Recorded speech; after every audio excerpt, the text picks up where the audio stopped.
ଆଜ୍ଞା ଆମେ ଉତ୍କଳ ଆଗାମୀ ସ୍ମୃତିକ ଉତ୍ସବ କମିଟି ଯେଉଁ ଅଛି ତାର ଆମେମାନେ ସବୁ ମେମ୍ବର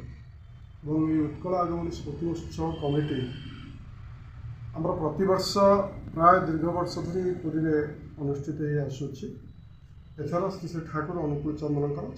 103ତମ ଉତ୍କଳ ଆଗମନୀ ସ୍ମୃତି ମହୋତ୍ସବ। ପୂର୍ବ ବର୍ଷ ଭଳି ଏବର୍ଷ ମଧ୍ୟ ସେହିଭଳି ବିଭିନ୍ନ ମାଙ୍ଗଳିକ ଅନୁଷ୍ଠାନ ଭିତରେ ଏହି ଆମର ଉତ୍ସବଟି ଉଦ୍ଯାପନ ହେବ। ଏହା ଭିତରେ ଏଇଟା ହେଉଛି ଆମର ଆଗାମୀ ଜାନୁଆରୀ ମାସ 12 ତାରିଖ ଯେଉଁ ଦ୍ୱିତୀୟ ରବିବାର ଅଛି ସେହିଦିନ ତାଳବଣିଆ ପଡ଼ିଆରେ ଆମର ମୁଖ୍ୟ ଉତ୍ସବଟି ଅନୁଷ୍ଠିତ ହେବ। ତା ସହିତ ଏଠାରେ ଯାହା ଆନୁଷ୍ଠାନିକ ଭାବେ ଅନ୍ୟାନ୍ୟ କାର୍ଯ୍ୟକ୍ରମ ଅଛି ଏହି ଠାକୁରବାଡ଼ି ପୁରୀରେ ସେଇଟା ସକାଳ ଅତି ପ୍ରତ୍ୟୁଷରୁ ଆରମ୍ଭ ହେବ। ଏହା ଭିତରେ ଆମେ ଜିଲ୍ଲାପାଳଙ୍କ ଦ୍ୱାରା ଆହୁତ କୋର୍ଡ଼ିନେସନ୍ କମିଟି ମିଟିଂ ସେଥିରେ ଯୋଗଦାନ କରିଥିଲେ। ଆମର ବିଭିନ୍ନ ସମ୍ପୃକ୍ତ ଅଧିକାରୀମାନେ ସମ୍ପୃକ୍ତ ବିଭାଗମାନେ ସେମାନେ ସେଥିରେ ଯୋଗଦାନ କରିଥିଲେ ଏବଂ ସେଥିରେ ମଧ୍ୟ ଆମର ଜିଲ୍ଲାପାଳ ମହୋଦୟ ଆମକୁ ଅନୁମତି ଦେଇଛନ୍ତି ତାଳବଣିଆ ପଡ଼ିଆରେ ଏହି ଉତ୍ସବକୁ ପରିପାଳନ କରିବା ପାଇଁ ଏବଂ ସମସ୍ତ ବିଭାଗ ଗୁଡ଼ିକ ସକ୍ରିୟ ଭାବେ ମଧ୍ୟ ସହଯୋଗ ଆମ ସହିତ କରୁଛନ୍ତି। ଆମେ ଆଶା କରୁଛୁ ଅନ୍ତତଃ ଏଥର ଏହି ଉତ୍ସବଟି ଖୁବ୍ ସାଡ଼ମ୍ବରେ ପରିପାଳିତ ହେବ। ପାଖାପାଖି 20ରୁ 30 ବା ତାଠୁ ଉର୍ଦ୍ଧ୍ୱ ଆମର ଭକ୍ତମାନେ ଏଥିରେ ଯୋଗଦାନ କରିବେ। କେବଳ ଭକ୍ତ ନୁହନ୍ତି ତତ୍ସହିତ ଯେଉଁମାନେ ଭକ୍ତ ଅନୁରାଗୀ ଶ୍ରଦ୍ଧାଳୁ ସେମାନେ ମଧ୍ୟ ଏହି ଉତ୍ସବରେ ଯୋଗଦାନ କରିବେ। ଆଜ୍ଞା ଆପଣଙ୍କର ସେଦିନ ଗୋଟେ ଶୋଭାଯାତ୍ରା ଯାଏ, ରଥ ହେଇକରି ମହାପ୍ରଭୁଙ୍କର ଶୋଭାଯାତ୍ରା ଯାଏ, ତ ଏଥିରେ 25ରୁ 30 ହଜାର ଭକ୍ତ ସମାଗମ ହୁଏ ଏବଂ ତାଳବଣିଆ ପଡ଼ିଆରେ ଆପଣଙ୍କର ରହିବାଠୁ ଖାଇବା ପର୍ଯ୍ୟନ୍ତ ବହୁତ ମହାଡ଼ମ୍ବରେ କାର୍ଯ୍ୟକ୍ରମ କରାଯାଏ। କ'ଣ କ'ଣ ସବୁ ରହିଛି ପ୍ରସ୍ତୁତି ସେଦିନ? ଆମର ଯାହା ଡିଟେଲ୍ସ ପ୍ରୋଗ୍ରାମ୍ ଅଛି ସେ ବିଷୟରେ ମୁଁ ଆମର ଡକ୍ଟର ହୃଷିକେଶ ସେନାପତି ଯିଏ ଆମର ଅଛନ୍ତି ଉପସଭାପତି ସେ ବାବଦରେ ବିଶେଷ ଭାବେ ଆପଣମାନଙ୍କୁ ସୂଚନା ପରିଚୟ। ଆଜ୍ଞା ମୋ ନାଁ ହେଲା ଡକ୍ଟର ହୃଷିକେଶ ସେନାପତି। ମୁଁ ଓଡ଼ିଶା କୃଷି ବୈଷୟିକ ବିଶ୍ୱବିଦ୍ୟାଳୟର ଅଧ୍ୟକ୍ଷ ଥିଲି ଏବଂ ସତ୍ସଙ୍ଗର ମଧ୍ୟ ଜଣେ ସଦସ୍ୟ, ଶ୍ରୀ ଶ୍ରୀ ଠାକୁର ଅନୁକୂଳ ଚନ୍ଦ୍ରଙ୍କର ଶିଷ୍ୟ ଏବଂ ଆମର ଏ ଯେ ସ୍ମୃତି ଉତ୍ସବ କମିଟିର ମଧ୍ୟ ଜଣେ ସଦସ୍ୟ। ଆପଣଙ୍କୁ ଯେ ପୂର୍ବରୁ ସୂଚନା ଦିଆହେଲା ପରମ ପ୍ରେମ ଶ୍ରୀ ଶ୍ରୀ ଠାକୁର ଅନୁକୂଳ ଚନ୍ଦ୍ର ଯୁଗ ପୁରୁଷୋତ୍ତମ ଏବଂ ଅଧୁନା ଯେ ବାଂଲାଦେଶର ପାବନା ଜିଲ୍ଲା ହିମାୟତପୁରରେ ଜନ୍ମଗ୍ରହଣ କରିଥିଲେ। 1888ରୁ 1969 ପର୍ଯ୍ୟନ୍ତ ତାଙ୍କର ନରଲୀଳା ସେ ସମ୍ବରଣ କରିଥିଲେ। ସାରା ବିଶ୍ୱର ଭାରତ ଏବଂ ଭାରତ ବାହାରୁ ବହୁ ଶ୍ରେଣୀର ତଥାଗତ ଆପଣ ଶିକ୍ଷିତ କୁହନ୍ତୁ, ଆପଣଙ୍କର ଚାଷୀ ବ୍ୟବସାୟୀ ପରିବାର ବର୍ଗ ରାଜନୈତିକ ନେତୃବୃନ୍ଦ ଏପରି ମଧ୍ୟ ମୋର ନେତାଜୀ ସୁଭାଷ ଚନ୍ଦ୍ର ବୋଷଙ୍କର ବାବା ମା ଯିଏକି ଆମର ଥିଲେ ନେତାଜୀ ସୁଭାଷ ଚନ୍ଦ୍ର ଜାନକୀନାଥ ବୋଷ ଏବଂ ପ୍ରଭାବତୀ ଦେବୀ ତାଙ୍କୁ ଅନୁରୋଧ ଜଣାଇଥିଲେ। ସେ ତାଙ୍କର ମନ୍ତ୍ର ଶିଷ୍ୟ ଥିଲେ, ତାଙ୍କୁ ଅନୁରୋଧ ଜଣାଇ ପୁରୀକୁ ଆଣିଥିଲେ। ସିଆର ଦାସ ଠାକୁରଙ୍କ ଶିଷ୍ୟତ୍ୱ ଗ୍ରହଣ କରିଥିଲେ। ଲାଲ ବାହାଦୁର ଶାସ୍ତ୍ରୀ ଠାକୁରଙ୍କ ପାଖକୁ ଆସିଛନ୍ତି, ମହାତ୍ମା ଗାନ୍ଧୀ ଠାକୁରଙ୍କ ପାଖକୁ ଆସିଛନ୍ତି ଏବଂ ଶ୍ରୀ ଶ୍ରୀ ଠାକୁର ଅନୁକୂଳ ଚନ୍ଦ୍ର 1923 ମସିହା ଜାନୁଆରୀ 2 ତାରିଖ ଦିନ ତାଙ୍କର ନିବେଦନ କ୍ରମେ ଓଡ଼ିଶାକୁ ଆସିଥିଲେ। ପରବର୍ତ୍ତୀ ଧାର 1946 ମସିହାରେ ସେତେବେଳେ ଭାରତର ସ୍ୱାଧୀନତାର ପ୍ରାକ୍କାଳରେ ଠାକୁର ଆମର ଝାଡ଼ଖଣ୍ଡ ଜିଲ୍ଲା ଝାଡ଼ଖଣ୍ଡ ପ୍ରଦେଶର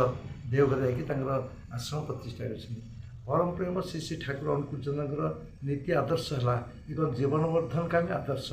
ସମସ୍ତ ବିଗତ ପୁରୁଷୋତ୍ତମଙ୍କର ଧାରାକୁ, ତାଙ୍କ ନୀତିକୁ, ତାଙ୍କ ଆଦର୍ଶକୁ, ତାଙ୍କ ବିଧାନକୁ ପରିପୂର୍ଣ୍ଣ କରି ଯୁଗୋପଯୋଗୀ ବିଧାନ ଠାକୁର ଦେଇଛନ୍ତି। ମଣିଷ ବଞ୍ଚିବା ଏବଂ ବଢ଼ିବା ପାଇଁ ଯାହା ଯାହା ଦରକାର ଦୀକ୍ଷା, ଶିକ୍ଷା, ବିବାହ, ଆପଣ ଅର୍ଥନୀତି, ରାଜନୀତି, ଶିକ୍ଷାନୀତି, ସମାଜନୀତି ଏ ସମ୍ପର୍କରେ ସୁଚିନ୍ତିତ ବିଧାନ ଗୁଡ଼ିକ ଦେଇଛନ୍ତି। ତେଣୁ ଆବାଳ ବୃଦ୍ଧ ବନିତା, ଆଚାର୍ଯ୍ୟାନ ବ୍ରାହ୍ମଣ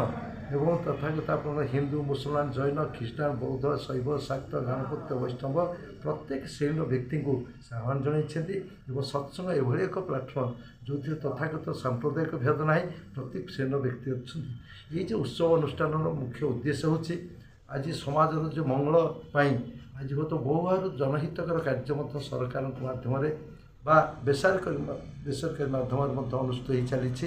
ଶ୍ରୀ ଶ୍ରୀ ଠାକୁର ଅନୁକୂଳ ଚନ୍ଦ୍ର ସେ ମଣିଷକୁ ଗଠନ କରିବା ପାଇଁ ଚେଷ୍ଟା କରିଥିଲେ।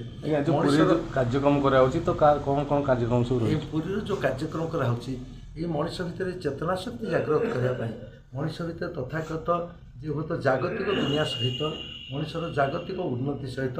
ଆଧ୍ୟାତ୍ମିକ ଚେତନାକୁ ସୃଷ୍ଟି କରିବା ପାଇଁ ଆମର ଯେ କାର୍ଯ୍ୟକ୍ରମ ଗୁଡ଼ିକ ରହିଛି ପ୍ରାତଃ ସମୟରୁ ବ୍ରାହ୍ମ ମୁହୂର୍ତ୍ତରୁ ଠାକୁରଙ୍କର ବିନତି ପ୍ରାର୍ଥନା ଜପ ଧ୍ୟାନ ଗ୍ରନ୍ଥପାଠ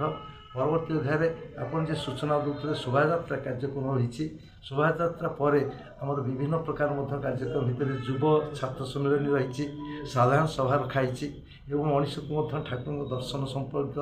ସୂଚନା ମଧ୍ୟ ଦିଆହେବ ମାତୃ ସମ୍ମିଳନୀ ରଖାଯାଇଛି ଚିକିତ୍ସକ ସମ୍ମିଳନୀ ରଖାଯାଇଛି ଚିକିତ୍ସା ଶିବିର ରଖାଯାଇଛି ଯେଉଁମାନେ ଆର୍ତ ଅର୍ଥାତୀ ସବୁ ଅଛନ୍ତି ଯେଉଁମାନେ ବହୁତ ଦୁଷ୍ଟ ଅଛନ୍ତି ପ୍ରପୀଡ଼ିତ ଅଛନ୍ତି ସମାଜର ନିମ୍ନସ୍ତ ରହିଛନ୍ତି ସେମାନଙ୍କୁ ମଧ୍ୟ ଠାକୁର ବହୁ ଭାବରେ ବହୁତ ପ୍ରୋତ୍ସାହିତ କରିଥିଲେ ସେବାମୂଳକ କର୍ମ କରିଥିଲେ ଆଜି ମଣିଷକୁ କିପରି ଟୋଟାଲି ତାର ବହୁତ ଜାଗତିକ ଏବଂ ଆଧ୍ୟାତ୍ମିକ ଚେତନା ସୃଷ୍ଟି କରି ମଣିଷକୁ ସୁସ୍ଥ ସବଳ କରିବା ପାଇଁ ଠାକୁରଙ୍କ ଯୋଜନା ଥିଲା ଏବଂ ଠାକୁର ସେହି ମାଧ୍ୟମରେ ଏହି ସତ୍ସଙ୍ଗ ତିଆରି କଲେ ଏକ ମଣିଷ ତିଆରି କାରଖାନା ଏହି ଦିବସବ୍ୟାପୀ ଯେଉଁ କାର୍ଯ୍ୟଗୁଡ଼ିକ ରହିଛି ଠାକୁରଙ୍କ ଦର୍ଶନକୁ ସମାଜରେ ପ୍ରତିଷ୍ଠା କରିବା ପାଇଁ ଦେଶରେ ସବୁଠି ପ୍ରଚାର ପ୍ରସାର କରିବା ପାଇଁ ଏକ ଜାତୀୟ ଉତ୍ସବ ଏବଂ ଏହି ଜାତୀୟ ଉତ୍ସବରେ କେବଳ ଓଡ଼ିଶାବାସୀ ନୁହନ୍ତି ଓଡ଼ିଶାର ପ୍ରତିଟି ଜିଲ୍ଲା ସହିତ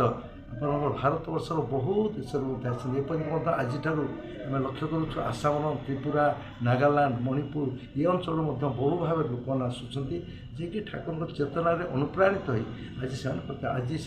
ସାରା ଦେଶରେ ଆପଣ ଲକ୍ଷ୍ୟ କରନ୍ତୁ ବହିର୍ଦେଶରେ ମଧ୍ୟ ଲକ୍ଷ୍ୟ କରନ୍ତୁ ଧର୍ମ ସମ୍ପର୍କିତ ଧର୍ମବାଦକୁ ସମ୍ପର୍କିତ ଏବଂ ଧର୍ମର ଚିନ୍ତାଧାରିକ ସମ୍ପର୍କିତ ତା ପ୍ରୟୋଗାତ୍ମକ ଦିଗକୁ ନେଇକି ପାରସ୍ପରିକ ଆଜି ନଷ୍ଟ ହୋଇଛି ଆଜି ଶ୍ରୀ ଠାକୁର ଏକ ମିଳନ ଦେବତା ହିସାବରେ ପରସ୍ପରିକ ସେହି ମିଳନ ଆଜି ଛନ୍ଦ ସୃଷ୍ଟି କରିଛନ୍ତି ଆଜି ସେହି ସତ୍ସଙ୍ଗ ମାଧ୍ୟମରେ ପ୍ରତ୍ୟେକ ବ୍ୟକ୍ତିକୁ ଆଜି ସମାଜର ଯେଉଁ ନିମ୍ନ ସ୍ତର ଠାରୁ ଆମକୁ ଉଚ୍ଚ ସ୍ତର ପର୍ଯ୍ୟନ୍ତ ଠାକୁରଙ୍କ ଭେଦଭାବ ନଥିଲା ଚୋର ଡକାୟତ ବଦମାସ ତସ୍କର ସମାଜର ଘୃଣିତ ପତିତ ଲାଞ୍ଛିତ ପରିତ୍ୟକ୍ତ ବ୍ୟକ୍ତିକୁ ଠାକୁର ପରବର୍ତ୍ତୀ ଅଧ୍ୟାୟ ଦେଖାଇଛି ଦେବମାନରେ ପରିଣତ କରିଥିଲେ ଆପଣ ଶୁଣିଛେ ଆଗରୁ ଗୋଟିଏ ରତ୍ନାକର ହୁଏତ ବାଲ୍ମୀକିରେ ପରିଣତ ହୋଇଥିଲେ ଆଜି କୋଟି କୋଟି ସେହି ଶ୍ରେଣୀର ଲୋକମାନଙ୍କୁ ଆଜି ଦେବମାନରେ ସୃଷ୍ଟି କରୁଛନ୍ତି ତେଣୁ ସତ୍ସଙ୍ଗର ମୂଳ ଆଭିମୁଖ୍ୟ ହେଲା ମଣିଷ ଭିତରେ ଦେବତ୍ୱ ସୃଷ୍ଟି କରିବା ଠାକୁରତ୍ୱ ସୃଷ୍ଟି କରିବା ତା ଭିତରେ ଯେ ବହୁତ ଚେତନା ରହିଛି ତାକୁ ସୃଷ୍ଟି କରିବା ତା ଭିତରେ ଜୈବିକ ସଂସ୍କୃତିକୁ ଆହୁରି ଉନ୍ନତି କରିବା ତା ଜନ୍ମତ ଶୁଭ ସଂସ୍କାରକୁ ଆହୁରି ଉନ୍ନତି କରିକି ତାକୁ ଦେବମାନରେ ପରିଣତ କରିବା ପରସ୍ପର ଭିତରେ ଯେମିତି ସ୍ନେହ ପ୍ରୀତି ପ୍ରେମ ସୃଷ୍ଟି ହେବ ଭାତୃଭାବ ସୃଷ୍ଟି ହେବ ଏଇଟା ଠାକୁରଙ୍କ ଉଦ୍ଦେଶ୍ୟ ଥିଲା ଏବଂ ସେହି ଠାକୁରଙ୍କ ମୁଖ୍ୟତଃ ଦୁଇଟି କଥା କହିଲେ ଗୋଟେ ହେଲା ପବିତ୍ର ମହାମନ୍ତ୍ର ଯେଉଁ ମହାମନ୍ତ୍ର ମାଧ୍ୟମରେ ମଣିଷ ଆଧ୍ୟାତ୍ମିକ ଚେତନା ପାଇବ ଆଉ ଗୋଟେ ହେଲା ପ୍ରେମ କହିଲେ ନାମ ଏବଂ ପ୍ରେମ ବିଶ୍ୱର ସବୁକିଛି ଜୟ କରିପାରେ ଆପଣଙ୍କୁ ଆଜି ବହୁତ ସହାୟତା କରିଛନ୍ତି ଏବଂ ଏଇ ଯେଉଁ ପୁରୀ ଆସିଲା ଆଜି ବହୁତ ପୁରୀରେ ମଧ୍ୟ ଏକ ନୂତନ ଆବହାୱା ଖେଳିଯାଇଛି ଏହି ସତ୍ସଙ୍ଗ ମାଧ୍ୟମରେ ପ୍ରତିଟି ଅନ୍ତର ମନ୍ଦିରକୁ ଉଦ୍ବେଳିତ କରୁଛି ଆଜି ସତ୍ସଙ୍ଗର ଧାରା ଏହି ମାଧ୍ୟମରେ ଆଜି ପରସ୍ପର ଭିତରେ ପାରସ୍ପରିକ ଆଜି ସୃଷ୍ଟି ହୋଇଛି ଭେଦାଭାବ ଆଜି ସମସ୍ତେ ଭୁଲି ଯାଇଛନ୍ତି ତଥାଗତ ସାମ୍ପ୍ରଦାୟିକ ଭେଦ ଭୁଲି ଆଜି ସମସ୍ତେ ସତ୍ସଙ୍ଗର ମହାମିଳନ କ୍ଷେତ୍ରରେ ମଧ୍ୟ ଆଜି ଅନୁପ୍ରାଣିତ ହୋଇଛନ୍ତି ଆପଣ ଯେ କଥା ଆମକୁ କହିଲେ ଏହି ଦିବସ ଭାବେ ସମସ୍ତଙ୍କ ଭିତରେ ଏହି ଚେତନା ଶକ୍ତି ସୃଷ୍ଟି କରିବା ପାଇଁ ସମସ୍ତ ଭିତରେ ଅବଚେତନ ମନରେ ସମସ୍ତଙ୍କ ଭିତରେ ଗୋଟେ ଯେ ଠାକୁରଙ୍କ ଦର୍ଶନକୁ ପହଞ୍ଚାଇବା ପାଇଁ ଇଏ ଏକ ସାମାନ୍ୟ ଏକ ପ୍ରଚେଷ୍ଟା ଆଜ୍ଞା ଆପଣଙ୍କ ସହଯୋଗ ପାଇଁ ଆମେ ଖୁବ୍ କୃତଜ୍ଞତା ଜ୍ଞାପନ କରୁଛୁ ଧନ୍ୟବାଦ ଜ୍ଞାପନ କରୁଛୁ ସମାଜର ପ୍ରତିଟି ଶ୍ରେଣୀକୁ ମଧ୍ୟ ଆମେ ଆହ୍ୱାନ ଜଣାଉଛୁ ଆଜ୍ଞା ଧନ୍ୟବାଦ।